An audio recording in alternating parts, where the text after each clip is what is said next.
नमस्कार मित्रों, मैं आज आपको यहाँ हिंदी पढ़ाने वाली हूँ। मेरा नाम तृप्ति त्रिवेदी है। हिंदी में हमारे पहला जो काव्य है आराधना, यह काव्य वसंत बापट नामक कवि ने लिखा है। वसंत बापट कवि का जन्म सन 1922 और निधन 2002 में हुआ है। श्री वसंत बापट ख्यातनाम कवि है। उसका जन्म महाराष्ट्र के सतारा जिले के कराड़ में हुआ है। कराड़ नामक गांव में वसंत बापट का जन्म हुआ है। उसका जो ये हिंदी साहित्य जगत में लेखन शक्ति है वो बहुत अग्रणी है। व्यवसाय में प्राध्यापक रहे हैं वसंत बापट और उसके काव्य है वो राष्ट्रभक्ति और समाज जागरण एवं मानवीय संवेदना को अनुलक्ष्य से लिखे हुए हैं। सेतु, बिजली, सकीना, अकरावी, दिशा, तेजसी, यह सब उनकी रचनाएं हैं। प्रस्तुत काव्य आराधना, पहला ही हमारा काव्य है आराधना। यह काव्य सुंदर और हमको बहुत सुंदर निरूपण करते हुए ये वसंत बापट हमारी जो चेतना है उसको जगाते हैं। यहाँ पर उन्होंने सत्य, शिवम और सुंदरम का दर्शन कराया है और ये भावनाओं के साथ हमको ये दीन दुखियों है उसके प्रति रक्षा करना हमारा कर्तव्य है। यह भावना भी हमको दिखाई है। यानी कि यहाँ कवि ने हमको भेदभाव दूर करके सबको एक ही रस में, एक ही जीवन में सबके प्रति प्रेम भाव से यहाँ पर जीवन जीने की बात बताई है। बैर भाव यानी कि जो दुश्मनापन है वो दूर करके विश्व बंधुत्व की भावना हमको बताई है। जैसे वैश्विक मूल्य को हस्तांतरण करने के लिए प्रेरणा देने वाली यह प्रार्थना मराठी में अनुदित है। हम जानते हैं कि हमारे समाज में सब लोग हिंदू धर्म नहीं पालते। हम सब हिंदू हैं लेकिन कई और सारे भी लोग हैं जो अलग अलग धर्मों के अनुसार जीवन व्यतीत करते हैं। कोई हिंदू है, कोई मुस्लिम है, कोई सिख है, कोई पराई है, कोई मतलब मराठी है, कोई एक ही तरह के सब लोग नहीं है। तो वो धर्म के अनुसार यहाँ पर कवि ने यह काव्य दिया गया है कि धर्म के अनुसार हमें कभी नहीं जीना चाहिए। अगर हम सब ऐसे धर्म अलग अलग करके हम सब अलग अलग भगवान को मानते हैं ना, तो ये सब लोग में बहुत ही दुर्व्यवहार मतलब वो उसके अंदर जो उसके प्रति दुश्मनापन है ना वो बढ़ सकती है।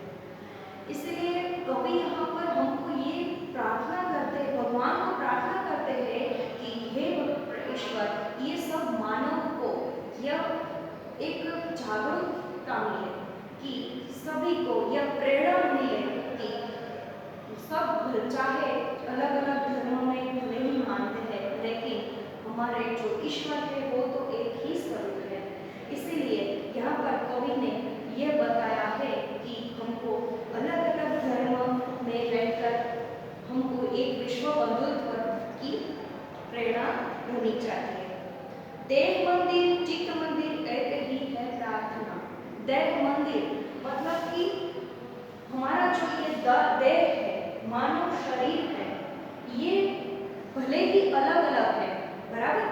चित्त मंदिर, चित्त यानी कि मन, मन हमारा अलग अलग है, देह अलग अलग है, पर प्रार्थना हमारी एक ही होनी चाहिए। कोई है वो मुस्लिम है, कोई हिंदू है या कोई सिख है, ईसाई है, चाहे जो भी धर्मों में मानते हैं लेकिन सबका भाव एक ईश्वर है, वही है। तो ये सब हमको यहाँ निर्माण करने की बात कवि ने बताई है। सत्य सुंदर मांगल्य की नित्य वो आराधना। सत्य, सुंदर और मांगल्य, मांगल्य यानी कि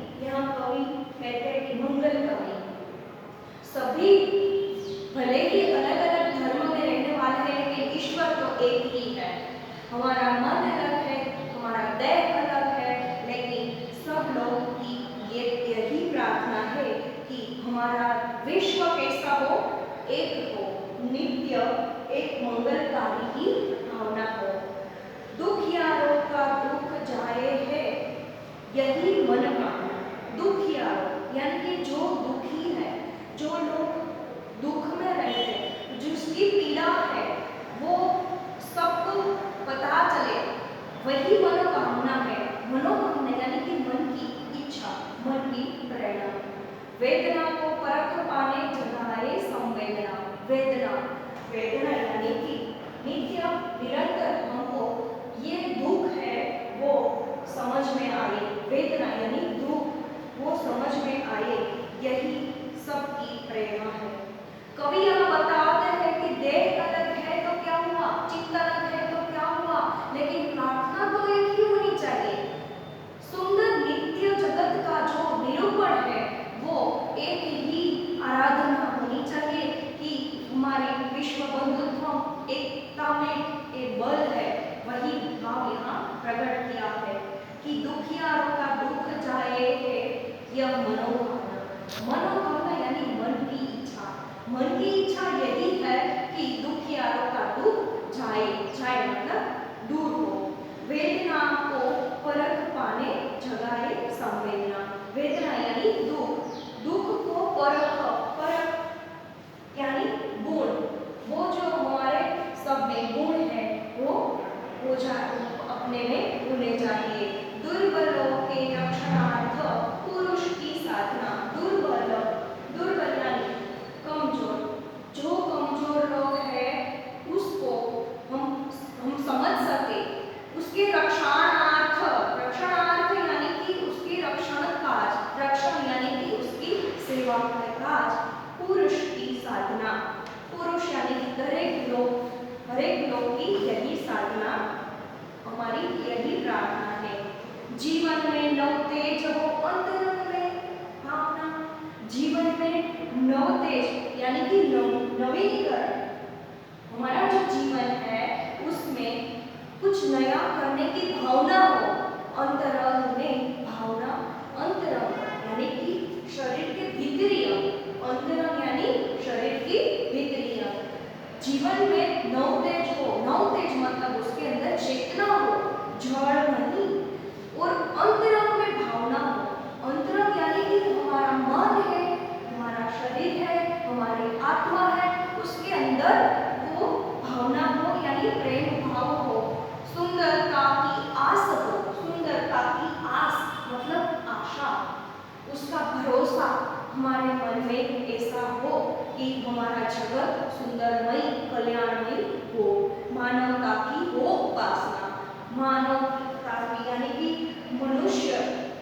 मनुष्य की यही एक उपासना है कि हमारा विश्व कल्याण हो, हमारा विश्व का कल्याण हो। शौर्य पावे, धैर्य पावे। शौर्य, शौर्य यानी धैर्य यानी धीरज, शौर्य यानी साहस। शौर्य पावे, धैर्य पावे, साहस पावे, पावे यानी कि वो प्राप्त करे। धैर्य पावे, धैर्य यानी धीरज, शांति, पावे मतलब प्राप्त करे। यही है अभ्यर्थना, यही अभ्यर्थना है यानी कि हमारी भगवान से यही अनुरोध है, विनती है। अभ्यर्थना मतलब विनती, यही विनती है कि सब लोगों में शौर्य यानी कि साहस हो और धैर्य यानी सहजता हो, यही अभ्यर्थना है। भेद सभी अस्त हो, भेद यानी कि जो हम भेदभाव रखते हैं वो अस्त हो यानी कि उसका अंत हो, अस्त हो यानी कि उसका अंत हो, नाश हो, यही हमारी प्रार्थना है।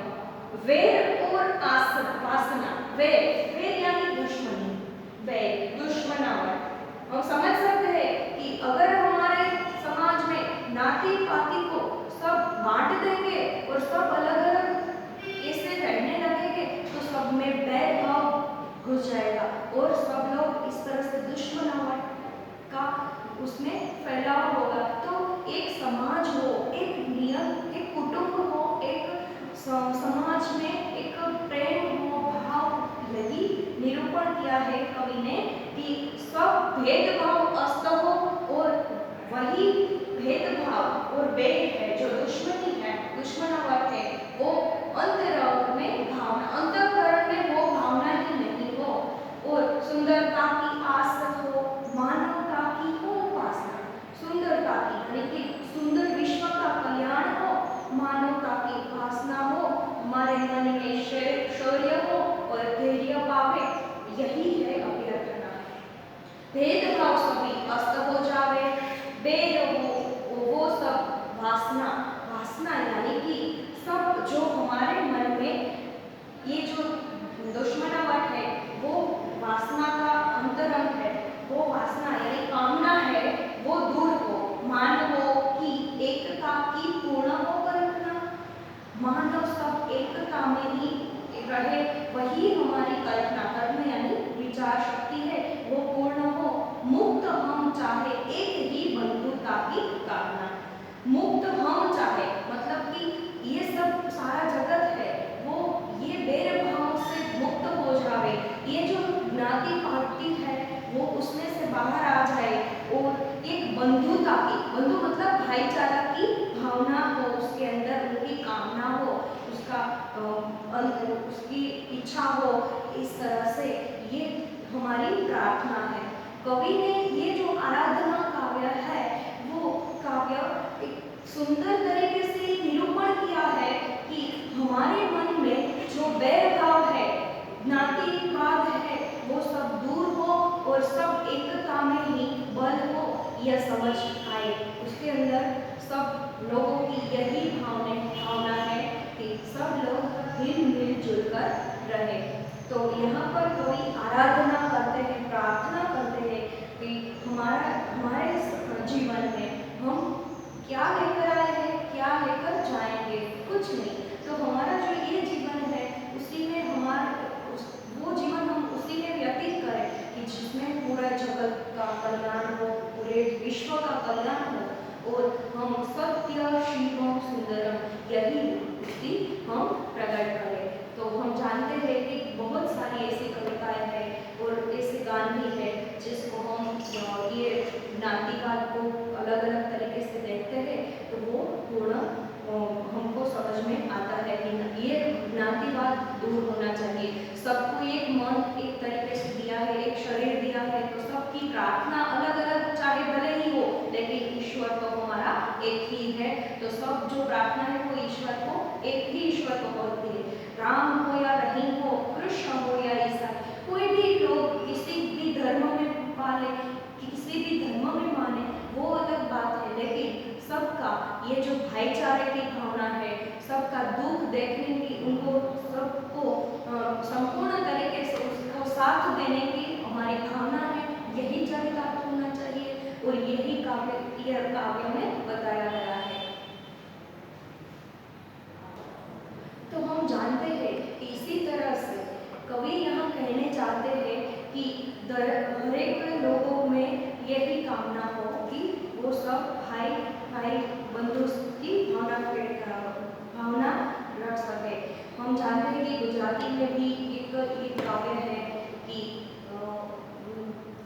अगर मैं गाऊँ तो ओ प्रभु मारो जीवन तारो वीर आर्यगनी रहो, राम तुझे रहीम तू, कृष्ण तुझे सामसी, तू परम ब्रह्म तत्व सार सर्व पुराण तू, ओ प्रभु मारो जीवन तारो वीर आर्यगनी रहो। कहने की बात है कि कवि ऐसा भाव इसमें भी प्रकट करते हैं कि चाहे राम हो, रहीम हो, कृष्ण हो, कोई भी भगवान का नाम अलग अलग तरीके से भले ही लेते हैं, लेकिन ईश्वर तो एक ही है, परम ब्रह्म तत्व तो एक ही है। तो हमको ये आराधना का कविता में से यही प्रकट करने किया है कवि ने कि हमारा जो सुंदर जगत है, हमारा सुंदर विश्व है, वो कल्याण नहीं हो और सब भाईचारा की बंधुत्व को प्राप्त करें। और यही कवि की मनोकामना है, वो यहाँ सिद्ध किया है। कवि के मन में यही संवेदना है कि सब लोग दुखी लोगों को दुख देखकर उसको सहारा बने, और दुर्बल लोगों को रक्षण के काज उसको भी उसकी पौरुष की यहाँ साधना बताई गई है। और जीवन में हम जो चेतन है, नव तेज है, यानी कि हमारे मन में जो नई नई कामना है, बराबर, तो ये नई नई इच्छा कामना यहाँ पर हमारे मन में, हमारे संसार में प्रकट करने की बात की है और सुंदरता की बात की है।